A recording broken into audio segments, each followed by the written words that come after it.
میں تمہارے بھائی پہ قتل کا الزام تھا، ایف آئی آر کٹ چکی تھی، اس رات تمہاری ماں مر گئی، تمہارا بھائی گرفتار ہو چکا تھا۔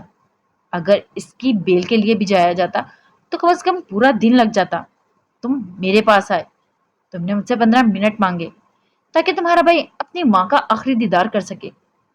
کیا میں نے تمہیں کوئی مشورہ دیا؟ کیا میں نے اپنے اوپر بیٹھے افسروں سے خوف کھایا؟ کیا میں نے تمہیں شہر کے درندوں کا خوف دلایا؟ عمر بول رہا تھا اور شمشیر شیلسا سے سننے گیا۔ وہ دونوں ہاتھ میز پر رکھے آگے کو جھکا۔ میں نے تمہاری مدد کی کیونکہ میں تمہارا دوست ہوں۔ مصیبت کے وقت دوست کو مشورہ نہیں دیا جاتا، مدد کی جاتی ہے۔ لیکن خیر، وہ سیدھا ہوا۔ عمر حیات کے پاس دوستوں کی کمی نہیں ہے، وہ بول کر دروازے کی طرف بڑھ گیا۔ اس کا ہاتھ ابھی ہینڈل پر تھا جب پیچھے سے شمشیر کی آواز آئی دی۔ تمہارے پاس صرف اور صرف 10 منٹ ہے، دفع ہو جاؤ، اور اگلے 1 مہینے تک مجھے اپنی شکل دکھائی تو میں اپنے ہاتھوں سے تمہاری جان لے لوں گا۔ وہ بے بسی بھرے غصے سے بولا تھا۔ عمر پورا کا پورا گھوم گیا، بھوت کو زمین پر مار کر سلیوٹ پیش کیا اور راجر باس کہتا باہر نکل گیا۔ گاڑی ایک بہت بڑی نجی بلڈنگ کے سامنے آ کر رکی تھی، شیشوں سے ڈھکی۔ یہ بلڈنگ یوں تو مختلف قسم کے کاروباری کاموں کے لیے استعمال ہوتی تھی، لیکن اس عمارت کا بیسمنٹ نائٹ کلب کے طور پر استعمال ہوتا تھا۔ گاڑی سے نکلنے والا نوجوان ہارون شاہد تھا، سیاہ جیکٹ شرٹ کے ساتھ سیاہی جینس پہنے، بالوں کو جل سے پیچھے کو جمائے، خوشبوؤں میں رچا بسا۔ وہ جو عام حالات میں وجیہہ لگتا تھا، آج اچھا خاصا وجیہہ لگ رہا تھا۔ باہر نکل کر ایک تائرانہ نظر سارے میں ڈال کر وہ متوازن چال چلتا داخلی دروازے کی طرف بڑھ گیا۔ اندر آتے ہی ایسا لگا جیسے یہ کوئی اور ہی جہاں ہو۔ میوزک کا بے ہنگم شور، بے ڈھنگے انداز سے ناچتے تھرکتے نوجوان، نشے کی زیادتی یہاں سے وہاں لڑکتے نوجوان۔ لیکن نوادر ان تمام چیزوں سے بے نیاز تھا۔ وہ اسپاٹ نظروں سے اطراف میں نظریں گھماتا کسی غیر شناسا لیکن جلدی شناسا ہونے جانے والے چہرے کو ڈھونڈ رہا تھا، جس کے لیے اسے زیادہ تکو تو نہیں کرنی پڑی۔ اس کی نظر کے عین سامنے دائرے میں رکھے صوفوں میں ایک سنگل صوفے پہ سے وہ لڑکا بیٹھا ہوا نظر آیا، جاسم شاہ۔ مناسب نقوش، صاف رنگت لیکن منجھی ہوئی آنکھیں، وہ ٹھکرایا ہوا چہرہ۔ ہارون کو اس کے اندر اپنا کچھ ماہ قبل پہلے والا چہرہ دکھائی دیا۔ خدا نے محبت کو ہیل کرنے کا اختیار دیا تھا۔ یہ کیسی محبت تھی جو تکلیف کے علاوہ کچھ دے ہی نہیں رہی؟ یہ کیسی محبت ہے جو چہرے پہ چمک لانے کی بجائے چہرے کا نور ختم کر دیتی ہے؟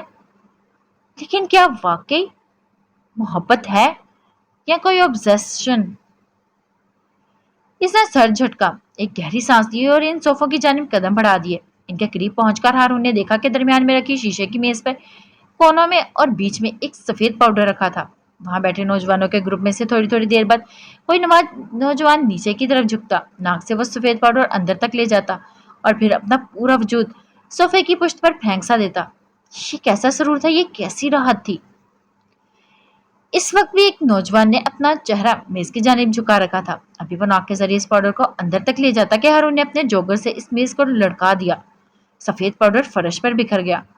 صوفے پر پڑے نیم بے جان وجودوں کو غصہ آیا لیکن اٹھ نہیں سکے کہ جسم میں سکت نہ تھی۔ کچھ نے اٹھنا چاہا لیکن پھر ٹانگیں ان کا بوجھ برداشت نہ کر سکی اور واپس گرے۔ ایسے میں بس ایک وجود تھا جس کے چہرے پر غصہ بھی تھا اور ہوش بھی۔ یہ کیا حرکت تھی؟ تم کون ہو اور جرت کیسے ہوئی تمہاری؟ اب کہ تمہارا باپ لے کر آئے گا یہ مال؟ پتا بھی ہے کتنا مہنگا تھا؟ 22 سالہ جاسم جوہرانہ تیور لیے اس کے سامنے تنکڑ کھڑا ہو گیا۔ صوفے پہ پڑے نیم بے ہوش اس کے دوست اب اس کے نام کی ہوٹنگ کرنے لگے تھے۔ ہارون اثر لیے بغیر جاسم کے کان کے پاس جھکا۔ میرے پاس اس سے زیادہ مہنگی اور کام کی چیز ہے، وانا ٹرائی؟ جاسم ٹھہر گیا لیکن آنکھوں کی پتلیاں مشکوک انداز میں سکڑی۔ کیا تم پولیس والے ہو؟ دیکھو اگر ہو تو 2 لاکھ کا آؤٹ فٹ، 3 لاکھ کے جوتے، 1 لاکھ کی گھڑی، یہ میری آج کی تیاری کی قیمت ہے۔ تمہیں لگتا ہے چند ہزار کمانے والے پولیس والے اتنے پیسے ضائع کر سکتا ہے؟ ہارون کی گرے آنکھوں میں چیلنج تھا۔ جاسم کے کندھے ڈھیلے پڑے۔ پھر تم کون ہو؟ تمہاری طرح ایک پارٹی بوائے، امیر باپ کی بگڑی اولاد، بس اپنے باپ سے بنتی نہیں تو یہاں چلا آیا۔ آج ایک نئی چیز ملی ہے تو جو سوچا سب کو ٹرائی کرو۔ کیا خیال ہے؟ وہ اپنے لہجے سے پارٹی بوائے ہی لگ رہا تھا۔ لیکن میرے فرینڈز بھی ساتھ آئیں گے، تمہیں اعتراض تو نہیں ہے نا؟ ایسے کلبز میں یہ ساری باتیں عام تھی، سو وہ جلد ہی مان گیا تھا۔ ہارون نے ایک نظر اس کے فرینڈس کو دیکھا، پھر مسکراتی نظروں سے جاسم کو دیکھا. کیا تمہیں لگتا ہے یہ لوگ آ سکتے ہیں؟ ہارون نے ان کی حالت پر چوٹ کی. اگر تمہیں چاہیے تو میرے پیچھے آؤ، وہ کہتا آگے بڑھ گیا. جاسم ہے کرتا اس کے پیچھے گیا تھا. تھوڑی دیر بعد وہ دونوں اس میز کے شور والی جگہ پر کافی دور نسبتاً ایک سنسان گوشے میں بیٹھے تھے. چھوٹی سی میز پر سفید پاؤڈر رکھا تھا اور وہ دونوں میز کے اطراف میں رکھے سنگل صوفے پر بیٹھے تھے. تمہاری تو منگنی ہو گئی تھی نا پچھلے مہینے، کیا تمہاری پارٹنر ساتھ نہیں آتی؟ جاسم چہرہ جھکایا بھی پاؤڈر کو ناک کے ذریعے اندر کھینچتا. جب ہارون نے اس کے زخم ہرے کر دیے، وہ کرنٹ کھا کر سیدھا ہوا تھا. تمہیں میرے بارے میں کیسے پتا؟ کیونکہ میں تم سے بات کرنے آیا ہوں. مجھے یہاں کسی نے بھیجا ہے، وہ بھی کہہ رہا تھا جب جاسم نے ہاتھ جلایا. اوہ، تو تمہیں میرے باپ نے بھیجا ہے؟ ہاں، میں پہلے کیوں نہیں سمجھا؟ ایسی حرکت تو میرا باپ ہی کر سکتا ہے، وہ تمخر سے کہتے اٹھا تھا. اور تمہاری جرت کیسی ہوئی میرے پاس آنے کی؟ ہاں، اور اگر تم نے یہ کہا کہ میرا باپ بے قصور ہے اور اسے معاف کر دو تو آج میں تمہیں زندہ نہیں چھوڑوں گا. دفع ہو جاؤ یہاں سے، جاؤ. اس سے پہلے وہ آپا کھو دیتا، ہارون نے بتانا ہی صحیح سمجھا. مجھے یہاں عمر حیات نے بھیجا ہے. ہارون نے سینے پر ہاتھ باندھے ہوئے سکون سے جواب دیا. عمر حیات؟ وہ اے سی پی؟ اس نے کیوں؟ جاسم اب کیا حیران ہوا. تمہاری منگیتر کے باپ سے عمر کی اچھی خاصی دوستی ہے. تمہاری منگیتر کا بھائی اس کا اچھا دوست ہے. وہ تمہاری اور اسوا کی سلو کروا سکتا ہے اگر تم چاہو. جاسم کی آنکھیں ایک دم چمک اٹھی تھی، اس کا چہرہ کھل گیا تھا. کیا واقعی ایسا ہو سکتا ہے؟ اسوا مان جائے گی؟ اس پی سر اسے منا سکتے ہیں؟ تو مجھے ان سے ملوا دو، میں ایک بار ان سے خود بات کروں گا. میں انہیں سب کچھ بتاؤں گا، وہ اسوا سے بات کریں گے. مجھے یقین ہے وہ مجھے معاف کر دے گی. تمہاری غلطی؟ لیکن تم نے کیا کیا ہے؟ جاسم کا سر شرمندگی سے جھک گیا. میں نے نہیں، میرے ڈیڈ نے. اصل میں ان کی ایک متنازع ویڈیو وائرل ہو گئی تھی جس کی وجہ سے وہ مجھ سے ناراض ہو گئی اور بریک اپ کر لیا. وہ مجھ سے بہت پیار کرتی ہے. ایک دفعہ جب میں نے اسے ساری سچائی بتا دوں گا تم دیکھنا وہ میرے پاس واپس آ جائے گی. وہ اب بھی پرجوش لگتا تھا. پھر کانٹریکٹ کب بنوا رہے ہو؟ ہارون نے سنجیدگی سے پوچھا. جاسم نے حیران نظروں سے اس کو دیکھا. کانٹریکٹ؟ کیا مطلب؟ ظاہر ہے کانٹریکٹ تو بنواؤں گا نا. اس میں لکھنا ہوگا آج اگر وہ تمہارے پاس واپس آتی ہے تو آئندہ کبھی بھی اگر تمہارے پیرنٹس، بہن بھائی یا رشتہ داروں کی غلطیوں کی سزا نہیں دے گی. تمہارا باپ چاہے کوٹھے پر جائے یا جہنم میں، وہ تمہارے باپ کی وجہ سے تمہیں نہیں چھوڑے گی. بار بار ایسا کیوں کرے گی؟ ظاہر ہے میری کوئی غلطی ہوتی ہے تبھی تو وہ. تمہارا باپ ایک گندی جگہ گیا، یہ تمہاری غلطی کیسے ہوئی؟ ہارون نے اس کی بات کاٹی تھی. وہ تمہیں چھوڑنے کے بہانے ڈھونڈ رہی تھی. محبت ساتھ رہنے کے 100 موقع ڈھونڈتی ہے، چھوڑنے کا ایک بہانہ نہیں.